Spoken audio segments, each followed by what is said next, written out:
We're about to get 5, so don't say anything you don't want.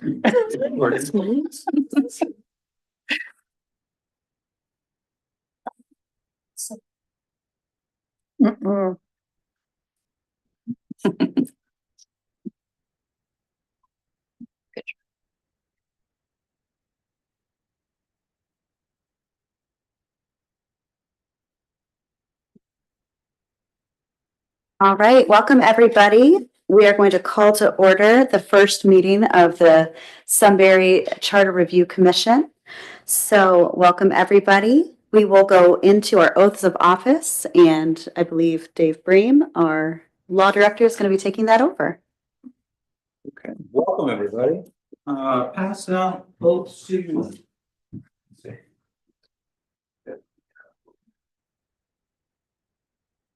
You would stand and raise your right hand. We can? Yeah. Go right ahead. Yeah, I have those. You may. All right, we'll break this up in chunks. Raise your right hand. I state your name. Christina Heller. Do hereby solemnly swear. Do hereby solemnly swear. Or affirm that I will. Or affirm that I will. In my position as a member. In my position as a member. Of the Charter Review Commission. Of the Charter Review Commission. For the city of Sunbury. For the city of Sunbury. Support the Constitution of the United States. Support the Constitution of the United States. The Constitution of the State of Ohio. The Constitution of the State of Ohio. The Charter and ordinances. The Charter and ordinances. Of the city of Sunbury, Ohio. Of the city of Sunbury, Ohio. That I will faithfully, honestly, and impartially. That I will faithfully, honestly, and impartially. Discharge the duties as a member of the Charter Review Commission. Discharge the duties as a member of the Charter Review Commission. To which I have been elected. To which I have been elected. Congratulations. Thank you. I'm going to ask you to sign the oath that's in front of you, and I'll ask all of you, you're signing this of your free and voluntary act. I need you all to say yes. Yes. Yes. And I will notarize.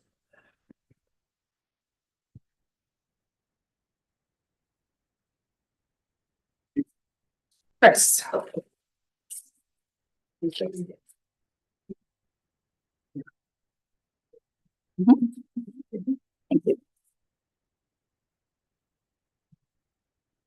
Yep. Wrong hand. All right, perfect. Well, thank you guys. Now, if we can just go around and introduce ourselves, and we can kick it off right over here. Ever you want, you can say who you are and why, a little bit about yourself. All right, my name is Amy Berger and I'm a proud Sunbury resident as of about a year and a half ago, a little longer now. Mhm. I'm really excited to be here. Good. I'm Nancy Crawford. I have been a resident on and off for 20 years. I'm the director of the Chamber of Commerce and I look forward to serving the city. Chris Heller. I am a lifelong resident of Sunbury and I get into a lot of the other civic organizations. So I thought this would be an interesting way to do something new. So My name is Matt Hochberg, almost a 10-year resident of Sunbury. This is my first commission or anything like that with public service, so I'm just eager to get started. My name is Randy Rentz. My family and I have been in Sunbury since 2011. I was a part of the original charter commission, so I thought it'd be nice to come back for the review. And as my sheriff says, I help out in the school district as well. So just like to serve the community. My name is Shannon Stark, and I've been a resident for about 6 years. And this is also my first position on any committee charter. And I'm just really, really looking forward to serving the place I love and live in. My name is Joey Thomas. I've been in the area for about 6 years, but we recently moved close to Big Walnut Intermediate School. So officially, finally in the city of Sunbury. Just honored to be a part of such an esteemed group of professionals. Looking forward to contributing. Wonderful. And I know I introduced everybody here, but I am Caitlin Graff Miller. I am the Assistant City Administrator here at the City of Sunbury. So welcome and thank you all for your work and dedication to our charter review. All right. And then, David Bream, law director for the city. Make sure we introduce Dave. yep, I'm Darrell Hempstead, the city administrator. all right. Cindy Cooper, I serve on the city council. St. John of Mayor Sunbury. All right, and that is a great segue because next on our agenda, we have comments from the mayor.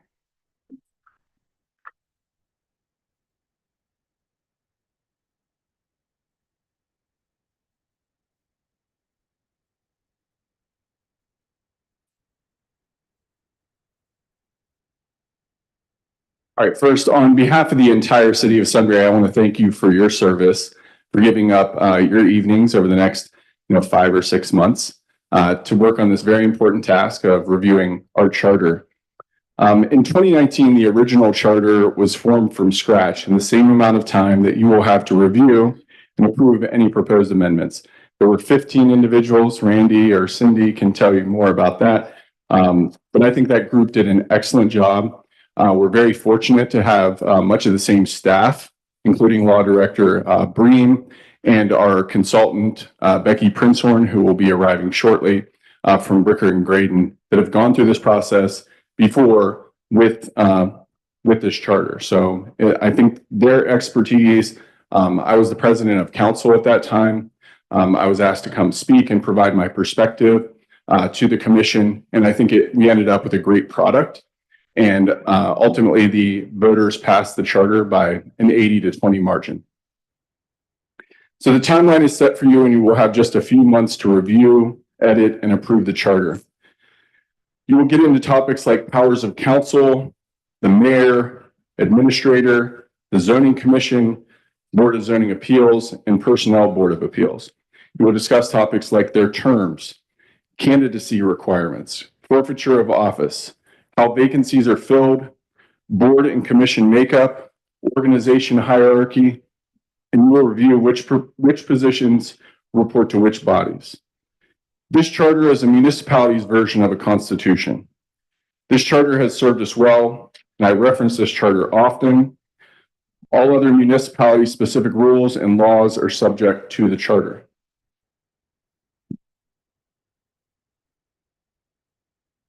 When you get into discussions or debate regarding positions and titles, try your best to frame your mind not around who is in this particular office or position today. I think it's human nature to take what we know today to help forecast the future, such as Daryl as the city administrator, or David Bream is the law director, or Joe St. John is the mayor. But please do your best to take the people out of the position, because the next time this charter will be reviewed by default is in 2035. You'll do your best work when you can remove the people from those and focus on roles, responsibilities, process, and procedure. In future sessions, I may request of you that I am able to provide my perspective on recommended charter amendments. If I ask you to consider an amendment or to complete a deep dive into a particular topic, I will provide use cases as reference for you to consider as you make your recommendations to council later this year. I can provide my recommendations in person if it pleases the commission. I'm here to support you where you need me. Once again, thank you for your service. All right, thank you, Mayor. So next we are going to move on to the election of a chairperson. So I'll just open up the floor for nominations. Do we have any nominations for the chair? And the duties of the chair pretty much will just be to conduct the meeting. So you would need to be able to, I'm assuming all of you got involved in this with an idea that this was going to take some evenings. Spring's coming, graduations, all that. Hopefully, as the mayor suggested, we wrote the whole thing. And we met fairly frequently in that process. I think we met every 2 weeks to start, or maybe even more frequently to start. Hopefully this won't take up as much of your time, but I think, your ability to be present would be something to consider. Comfort level with running a meeting, the chair would run it, and then we'd have a vice chair that would run it in the absence of the chair. Other than that, you still retain your vote. You don't have any more power or less power than anybody else, but it is good to have somebody that, runs the meeting. So with that, I would open it for a volunteer or a nomination or both? If somebody, is there anybody willing to take on the position of the chair?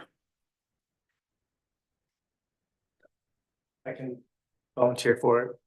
I didn't want to call you out, but Randy was on the prior commission, so he's seen it done before, so that's always valuable. Anybody else, wish to raise their hand, or is he the only lucky? Piggyback on that, it's just like the agenda tonight. It's gonna be created for us. You're just gonna walk down it and point out the bullet points, and they're gonna ask you questions. It's not like you have to have a dissertation in how to do this. It's a very guided process. So don't be afraid. Do we have any other nominations? Perfect. So he said he would do it. You're gonna make a nomination of Randy Rance, is that what I heard? Thanks. You're gonna be the vice? We're gonna do the vice, okay. So we need a nomination for Randy as the chair. I'll nominate Randy. And we have a second. Second. All in favor signify by saying aye. Aye. Chair, the nomination for vice chair. Your name. Amy. I nominate nominate Amy. We have a second. Amy. Motion and a second. All in favor, say aye. Aye. Thank you, Amy. Well, congratulations. All right, Randy, did you want to take over or would you like me to continue going through the agenda for this meeting? Giving the opportunity. Okay. All right, so next we have an approval of the meeting procedures. Dave, I didn't know if you wanted to go through anything with that, just to give an overview. I don't know if we have a written set of procedures. In the last, with our charter, we did generally agree to abide by what I would consider a loose interpretation of the Roberts Rules of Order. You know, they're a set of rules that's been around forever. They basically govern how meetings are conducted. You just saw an example of that right there. A motion and a second, and then time for discussion, and then a vote. That book, if you've ever tried to read it or interpret it, it can be a little confusing and difficult. That's why I say, you know, we generally follow it. But other than that, you're going to have an agenda that will go through item by item. Again, there will be time for all the agenda items and then potentially time for additional discussion at the end. But any thoughts or questions about a general meeting procedure? With that, I'd entertain a motion to adopt the Roberts Rules of Order for governance of the meetings as we move forward with this review commission. I need a motion. Motion. And do I have a second? Maybe a second. All in favor signify by saying aye. Aye. All right, moving right along, we have a sunshine law review, which again, I'm going to kick over to Dave. Sunshine laws. So if you've served on a board or a group before, it may not have been a public body. Public bodies are governed by sunshine laws. Sunshine laws basically say that what we do has to be open to the public. So these meetings are going to be open to the public. I mean, people could come and sit, and we welcome them to come and sit. We potentially will allow them in the meeting to raise their hand and offer comment. Again, that's going to be up to the chair and up to you all. There'll be specific times in the meetings where maybe, you know, you allow that or you don't. But generally speaking, these are meetings open to the public. The meeting dates, which we're going to talk about later, we'll have a schedule, and the dates and times are going to be advertised, and then we're going to show up at those times. Sunshine law dictates that as a public body, you are supposed to have your discussions in public meetings. What that means to you is when you all get together at the Ohio State game on Monday night, right? You can't talk about this stuff, right? We haven't really started, so there's not a lot to talk about. But arguably, a majority of a public body can only discuss public issues in a public meeting, right? So a prearranged discussion of public business outside of a public meeting is prohibited. So that's something you have to be aware of. I say a lot of times it's not the impropriety, it's the appearance of impropriety. You know, can three of you get together and have a discussion? Yes. Ideally, is that great? Well, maybe not, right? Depending on how detailed and who's listening and all of that. But certainly 4 of you, because there are 7, that's prohibited, right? Doesn't matter really, what you're talking about. It's the appearance of what you're talking about. So, there's that side of it. I don't know that we will get into executive sessions, but as a public body, you have the ability to go into executive session for certain subjects. I doubt we get into that. And if we do, I'll address that later. But the other thing about what you do as a commission member, it's public record. These are create documents. They create written records. So if you're going to text on your phone about what you're doing in this body, it's a public record. That potentially opens your cell phone up for discovery if somebody really wanted to dig into what this body was doing. I don't anticipate that, but I always warn people, counsel people, whatever, watch what you put on your cell phone. If somebody finds out that you're dealing on your cell phone or on social media about public business, all of a sudden they can have a subpoena or a public records request for your cell phone records. So I would avoid that. Any questions? Daryl, any comments, or the mayor, any comments about the sunshine law? I mean, I was just talking a little bit about email because they're likely to get emails from us and any response. Good point. Yeah, same exact vein. Emails from us are public record. Again, you need to avoid having email discussions, certainly amongst a majority of you, right? It's a prearranged discussion. It doesn't have to be a face-to-face discussion. It can be a Zoom call or an email, group call, group text, or whatever. You just need to avoid that. If you're going to send something, distributing information is fine. You just don't ask for comment and discussion. Put in there, here's the information. If you have questions, don't reply to all. Just contact me only, right? You can talk one-on-one, right? You just can't talk as a majority of the body. A lot about that probably will not apply to you all in this role, but still, you know what the rules are. Anything else? I'd just say, try to hold off on discussion until the meeting is officially begun. Sometimes if there's a few people talking before a meeting, like, hey, this is our strategy, or this is what we would like to talk about, other people can overhear it and get involved in that conversation. That would be a breach of the sunshine law. I'm here, I'm the law director for the city. All right. You can ask me a question at any time. I'm right across the street. You're going to have my contact information, your email, you have my phone number. If something comes up, if you're curious about something, you're confused about something, you have any question, whether it's procedural, legal, anything about this process, feel free to call me anytime. Okay? That's what I'm there for. Questions? Yes. For the original charter commission, we were issued Sunbury city email addresses. Is that going to be the same? Or are we going to use our personal at this time? I know that that's a cost to the city for every account that you create, but. Yeah, we will, let's follow up on that. I didn't realize that in the last cycle we had separate emails, so. Yep. Yeah, we can follow up on that. Yep. We'll get back in touch with you. It was just- Absolutely. It was a It control would be a mechanism. bad idea to do it if we can, because that'll segregate this from their personal. Right. I am so sorry. I was The just roads are probably a wreck. stopped on 71. It's a terrible crash. Alerts. I'm gonna let you catch your breath. Let's go ahead and move on. Absolutely. So yes, I will work on city email addresses and I will follow up with everybody with that. Okay, so next we have establishing a timeline for the charter review process and setting meeting dates.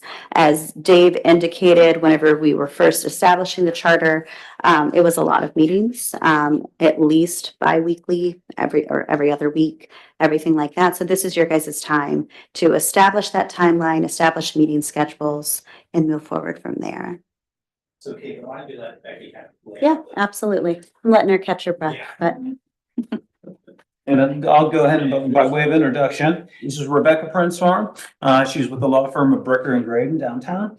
They have been involved in Sunbury matters, the initial charter drafting and advisement, involved in other projects and joint ventures involving this community in the past. She is a great resource for us. She has a lot of this type of work. She is our expert, to the extent we need expert advice, that she's the one that's going to give that to us. She's my backstop. So I'm very appreciative of her being able to do this, willing to do this for us. And really, I like the fact that her firm and Rebecca specifically was involved in drafting the initial charter. There's value to that, in my opinion. So let her say a little bit about herself. Sure. I've been in practice almost 44 years, all with the same firm. And over time, we've had all kinds of interaction with the city before it was a city. And that was part of the impetus for the charter. I think Sunbury was very forward thinking. They knew they were going to become a city and so decided to get ahead of that and take advantage of what Ohio law permits a charter municipality to do as opposed to a statutory municipality. I live down the road, obviously, and so I don't live in the community, but am very fond of it and will enjoy working with all of you. Brings up a good point. People may ask you, because you're like, why do you even have a charter? What is that? What's a charter? And again, as the mayor laid out, it's kind of the constitution for our city. When we were a village, we were a statutory village. Ohio has laws, statutes that governs how villages operate.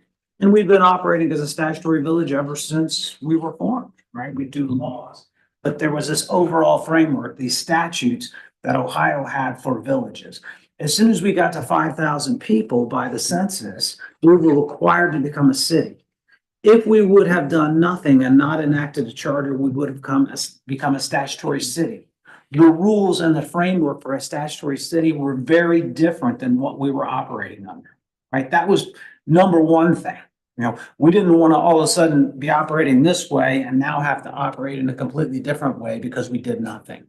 And as Rebecca said, this charter gives us significant power, right? A lot of rules and framework that we wouldn't have otherwise had. So really there was two reasons for doing it. One, didn't want to be in the default, which is way different than what we did. This has a lot of what we did in it. You know, a lot of it is similar, but it also has a lot of the additional things that a charter can have in it for our benefits. So I think it's good to know that. Again, in it, it says we're required to review it and this is the year.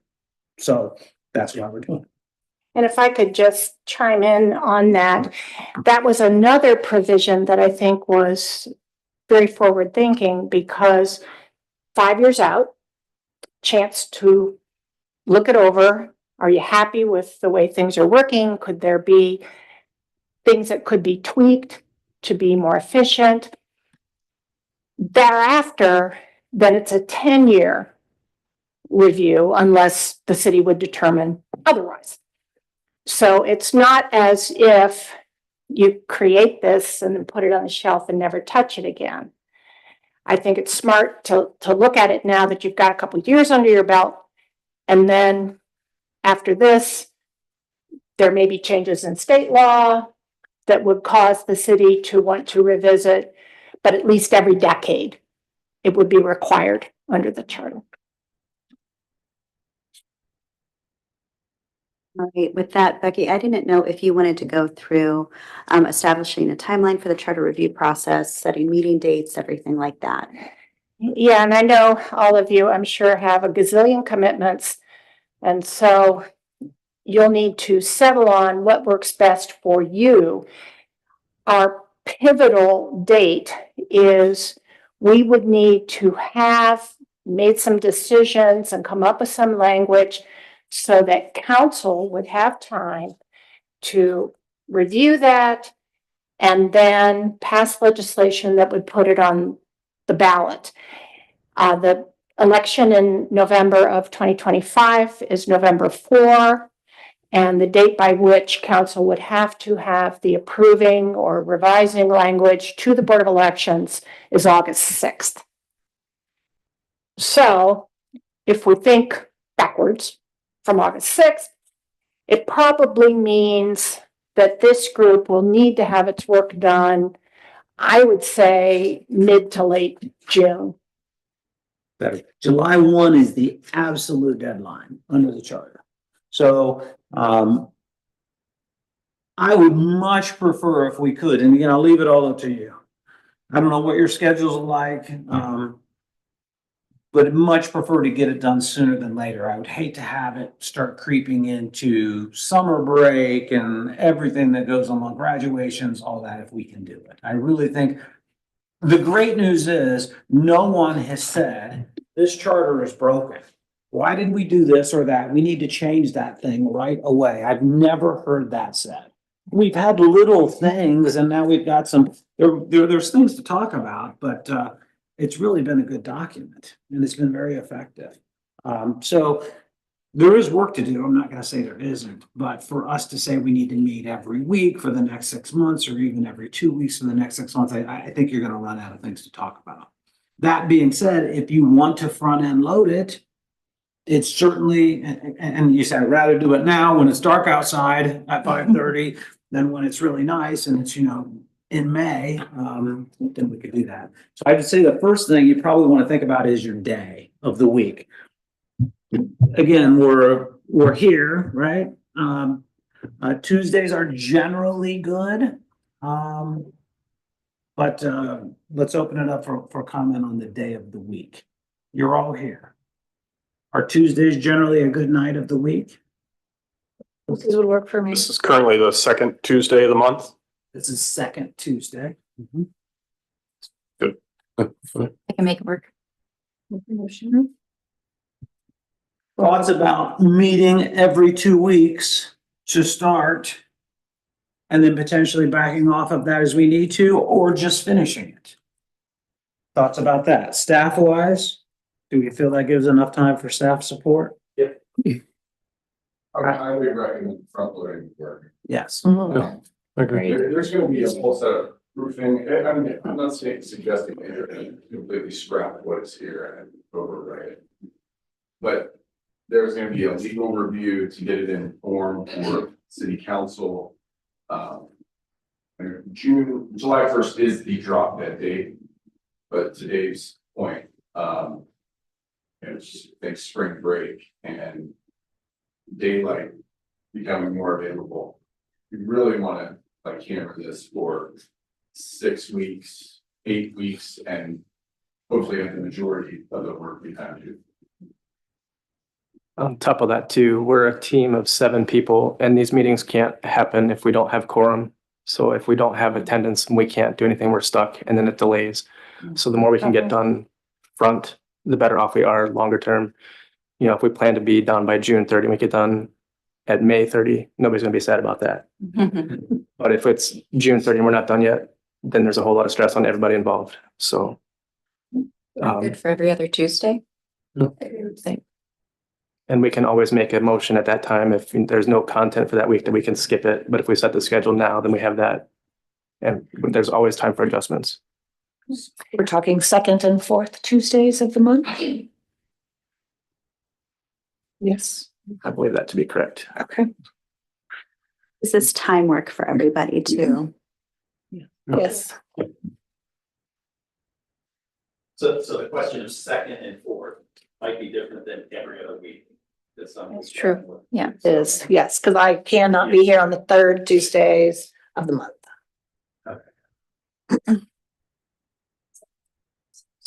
Easy to. The only potential thing I'll throw out there is it may be a conflict. If we did second and fourth Tuesdays, is that last week of March, this big wellness spring break. I know I will not be here that week. We can go second and fourth and include that date. I mean, Rebecca or somebody from our office could potentially be here. Or we can skip that week and potentially second and fourth, except for spring break week.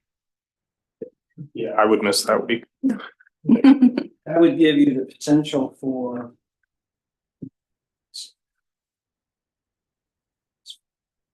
So we will be having 2 meetings in January, including this one, 2 in February, 1 in March, 2 in April, 2 in May. So 2, 4, 5, 6. Or 7, 9 meetings by the end of May. And that may be more than you need. I don't want to jump ahead, but what worked well the last time was we sort of went topic by topic rather than skip all around and take those comments. And we've had a preliminary conversation about some of the comments, and they do fall into categories. And you finish a category and then we move on to the next one. I'm assuming that we'll have, from people that use this document, any roadblocks or bottlenecks or, points of contention that you guys will give us some heads up. This is an area where, would those be your recommendations? Is that, okay. There are some changes, that have been really emanate from changes in state law that we don't have the power under home rule, even under a charter, to do anything about. When the state law changes and it's to our benefit, and we can take advantage of it, we want to change the charter to do that. And there's some things as far as public contracting and things of that nature that there's been some nice changes. We want to take advantage of those things. And maybe other things, but I know that's at least one topic that so would we like to, let's go ahead and set the meetings. Can I have a motion and a second that we're going to meet at 5:30 p.m. second and fourth Tuesdays of each month, with the exception of the fourth Tuesday in March? Second. All in favor? Aye. And I will get email and calendar invites out to everybody. I will hold off for the time being while we get everybody a City of Sunbury email address as well. So, all right. And Chris, to your point, next on our agenda, we have a review of preliminary topics. So. Do you want to lead off better or? I'm glad to, or Mayor, do you want to, is this something you would like to speak to, or? After the meeting, can we get them a summarized version of this? And maybe even a schedule for what they'll be done? Yeah, maybe we can think about a schedule. Yeah. We'll work with Becky to get, that's a great idea. Yeah. Okay. Yeah, we'll try to categorize these for the meeting dates and say this is our general plan for hitting the topics and at what meeting. I can give you a couple specific examples just to like wrap your mind around some of the pinch points. One that's very practical and near and dear to my heart is the Planning and Zoning Commission, the terms. We have 6 members, which works very well, but the way that terms rotate off, we end up at some points rotating 3 people off, then we the next year rotate 2 people, and the next year 1. And anytime you are flipping half of a commission, you run the risk of like dramatically changing the direction of where the city is going, especially for a board or commission that is important as the Planning and Zoning Commission is. That's one practical example, and we can give you use cases where that's actually happened. And if you need names to see what we mean by that, I think that may help in this particular case. There are other call it wordsmithing items, but they're important. So we have a mayor who presides over council, and we have a president pro tem, but council the charter refers as the council president as president pro tem. So we just want to make that designation very clear. These are minor changes, but they're very important.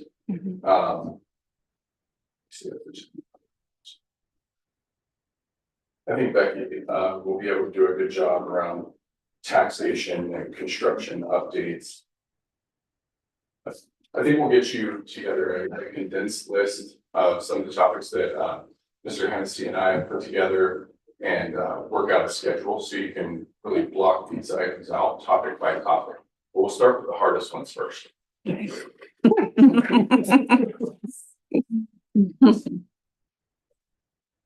would recommend you start with the hardest one. On the same page, Joe. And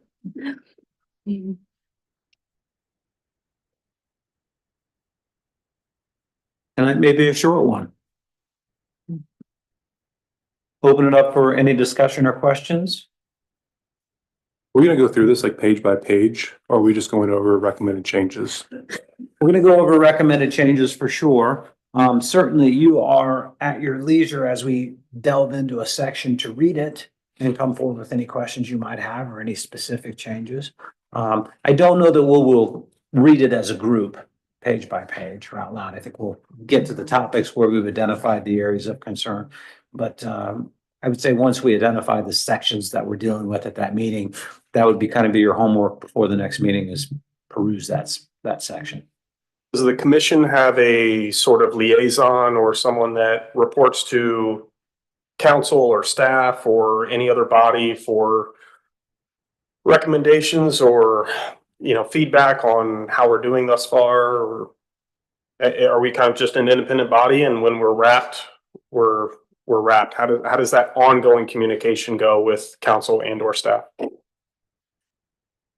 Yeah, I was just gonna say, I mean, I think if you'd like some feedback from council, let us know, and we'll make sure to get the right people here. But otherwise, I mean, you do have representative city staff, supporting you. We will continue to kind of brief council on the status of your work directly.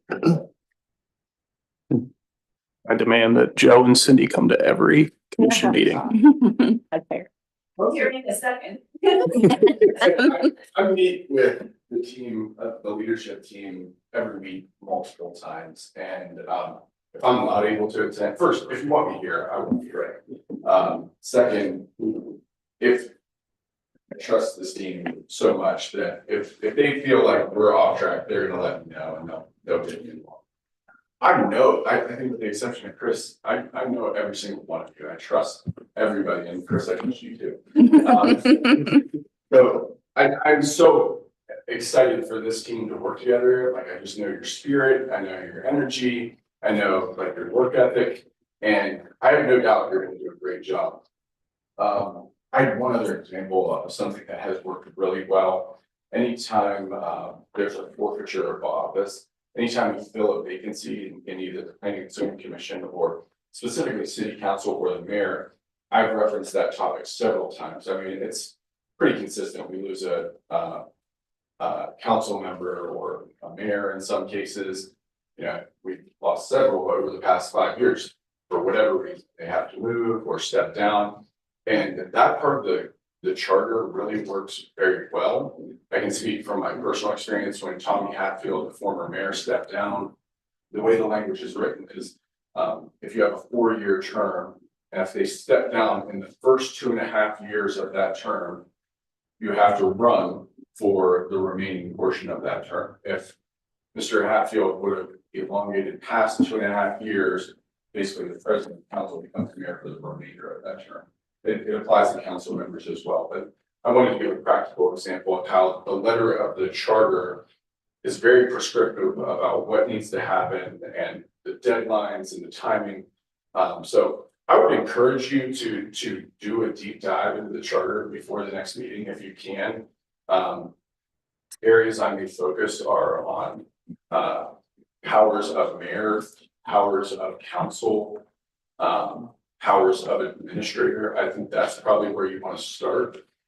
Just become very familiar with the reporting structure and how hiring and firing works, vacancies, again, forfeiture of offices. Those are kind of foundational decisions that this group will need to either pass on reviewing and saying this works, or take a deep dive and say this is what I think changes should be made. And staff will help guide that discussion. Thank you again. And Becky, it might be helpful. They'll be making recommendations to council. That's kind of what we're asking them to do. Council then will take it. So if you want to speak over. Yes, if you have copies of the charter. If you look at Article 12, Section 12.02.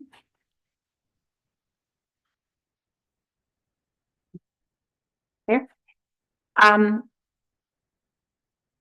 About midway through that paragraph, you'll see that council is to either accept or can revise recommendations by your commission But they have to do it by a majority. They have to have 5 votes if they're gonna change anything, or if they are going to decline to put it on the ballot. So they do have a say-so, but ideally there'll be communication all the way along, so they'll know what's coming. I don't know if that is responsive. The other thing that I was wondering is, this must be my week for charters. I was at the city of Kenton, Ohio last night, and we had put together some materials. They don't have a charter. And so there where Sunbury was 5 years ago, and thinking about whether or not it's appropriate at this point in time. Would it be helpful to you to have some general background on municipal charters and the constitutional underpinnings of that? I don't want to pelt a bunch of paper at you, but if you think that would just give you a framework and understanding, I could pull some of that material and ship it your way if that is I of did that for interest. the original charter, and that was very helpful because all of us in these chairs are not attorneys.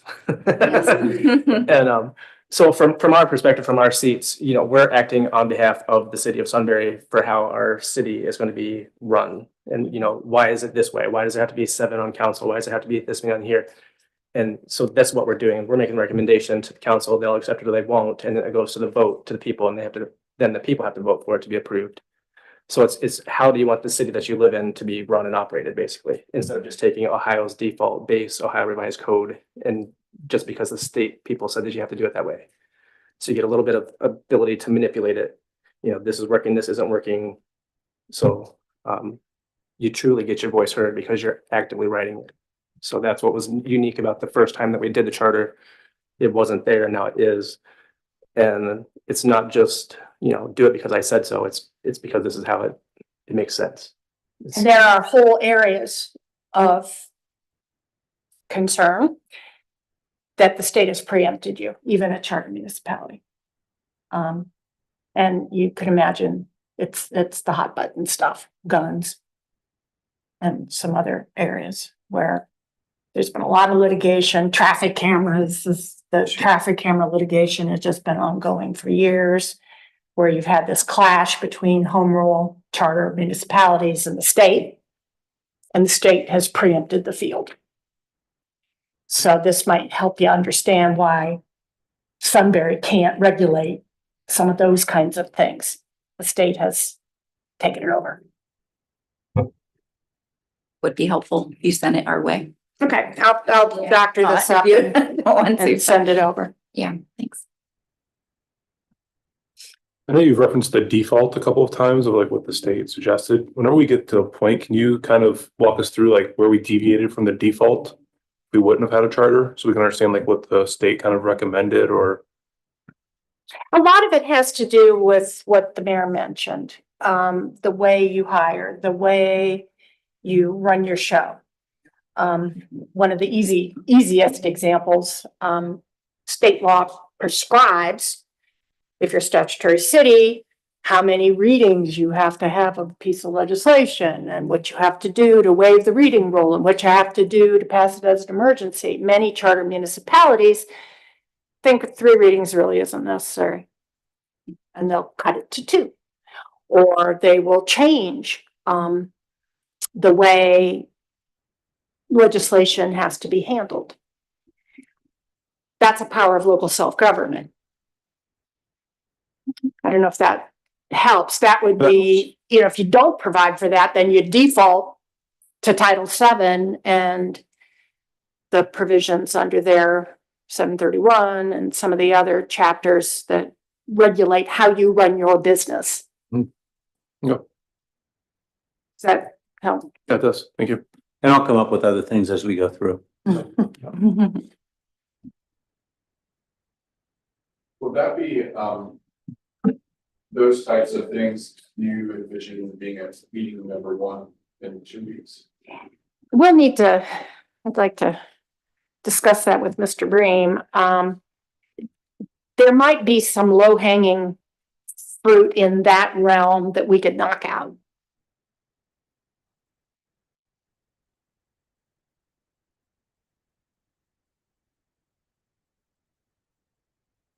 right, are there any other questions, comments?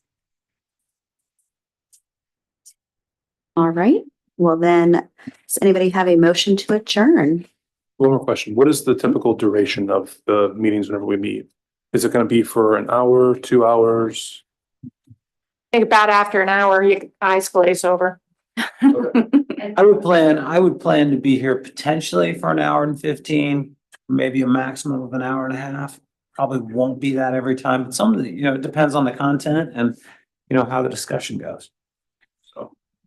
Well, we'd like to, and I think the mayor made a good suggestion. Let's get to the weighty issues sooner than later. So. But you're not going to be here until 8 o'clock. No. No, we'll try to be very organized. And this, as the charter, they'll send out the agendas or the content beforehand. So if we all get the opportunity to review it before we arrive, it definitely makes the process go much faster and streamlined. How far in advance will you send out the agenda? Like, I know we received it yesterday. Will it be that way every time? If we're meeting on Tuesdays, I think the goal would be probably the Friday before.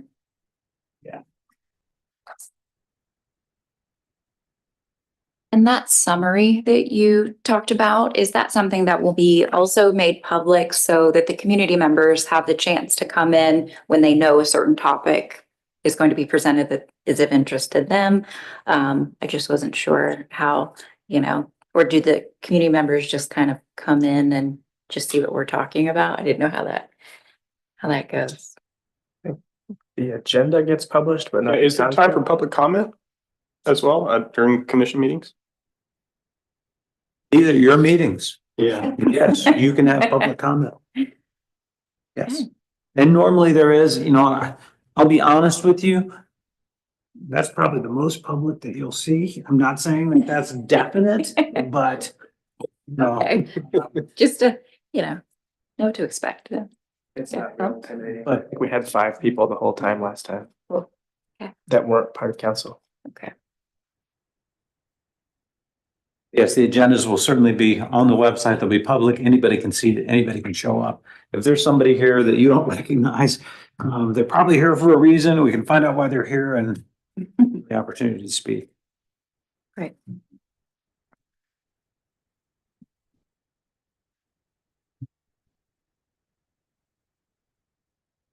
Any other questions? Motion to adjourn? Second. All in favor? We should get in the habit of saying our names until they figure out who we are. So motion to adjourn by Randy, second by Nate, and then all in favor, say aye. Aye. Meeting adjourned. Thank you all. Yes, thank you.